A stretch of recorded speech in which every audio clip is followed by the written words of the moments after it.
Bismillahirrahmanirrahim. Assalamualaikum warahmatullahi wabarakatuh. Perkenalkan, nama saya Yudra, Prodi Akuntansi kelas A1, NIM 2011-314. Baik, di sini saya akan menjelaskan tentang bab 13, yaitu pemeriksaan biaya dibayar di muka dan pajak dibayar di muka. Yang pertama yang saya akan jelaskan yaitu 13.1.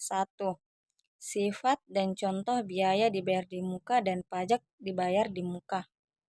Menurut penulis, yang pertama, biaya dibayar di muka dimaksud sebagai biaya telah terjadi yang akan digunakan untuk aktivitas perusahaan yang akan datang. Yang kedua, bagian dari biaya dibayar di muka yang akan memberikan manfaat untuk beberapa periode kegiatan diklasifikasikan sebagai aset tak lancar. Adapun contoh dari perkiraan yang biasa digolongkan sebagai biaya dibayar di muka adalah yang pertama, premi asuransi. Yang kedua, sewa dibayar di muka untuk masa 1 tahun yang akan datang. Yang ketiga, biaya lain-lain dibayar di muka, misalnya biaya iklan radio, barang-barang untuk promosi.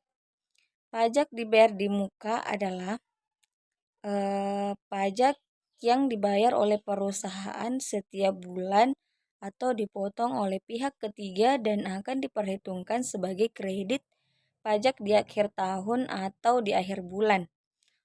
Adapun contoh pajak dibayar di muka yaitu yang pertama PPh 22, yang kedua PPh 23, PPh 25, PPN masukan.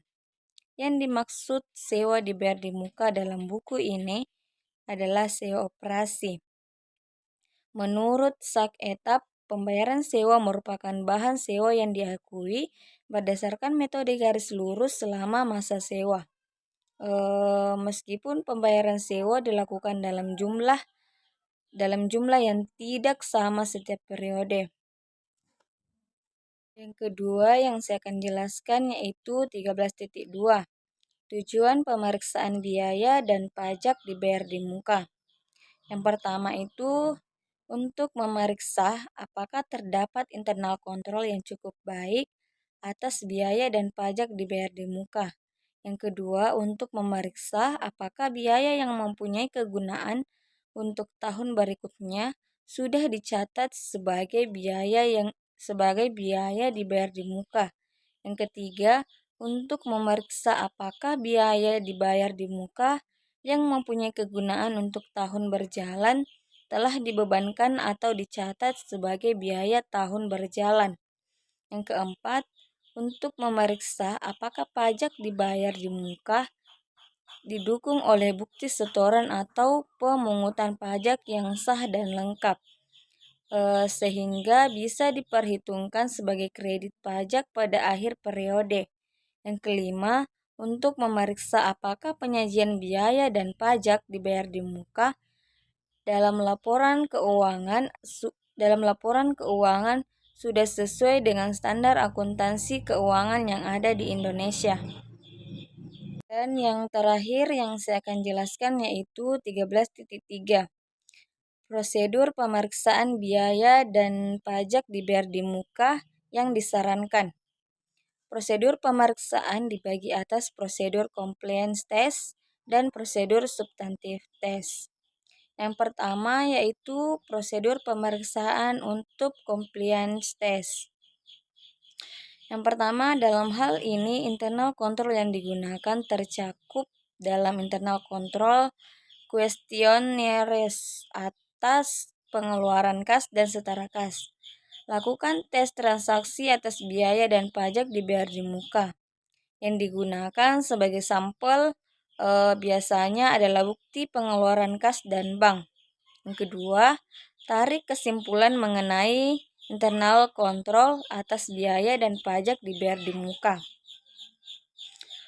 Jika dari tes transaksi atau tidak menemukan sesuatu kesalahan, maka auditor bisa menyimpulkan bahwa internal kontrol atas biaya dan pajak dibayar di muka berjalan efektif.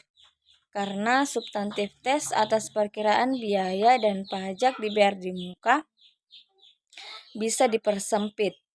Yang kedua yaitu prosedur pemeriksaan substantif tes. Sewa dibayar di muka. Yang pertama, minta rincian per price rent per tanggal laporan posisi keuangan. Yang kedua, cek ketelitian perhitungan matematis. Yang ketiga, cocokkan saldo prepaid trend per tanggal laporan posisi keuangan dengan saldo buku besar per prepaid trend. Yang keempat, cocokkan saldo awal prepaid trend dengan kertas kerja pemeriksaan tahun lalu. Yang kelima, lakukan voice untuk pembayaran prepaid trend di tahun berjalan. Yang keenam, buat usulan audit adjustment jika diperlukan. Baik, itulah sedikit penjelasan dari saya. Kurang lebihnya mohon dimaafkan. Billahi fisabilil haq wastabiqul khairat. Wassalamualaikum warahmatullahi wabarakatuh.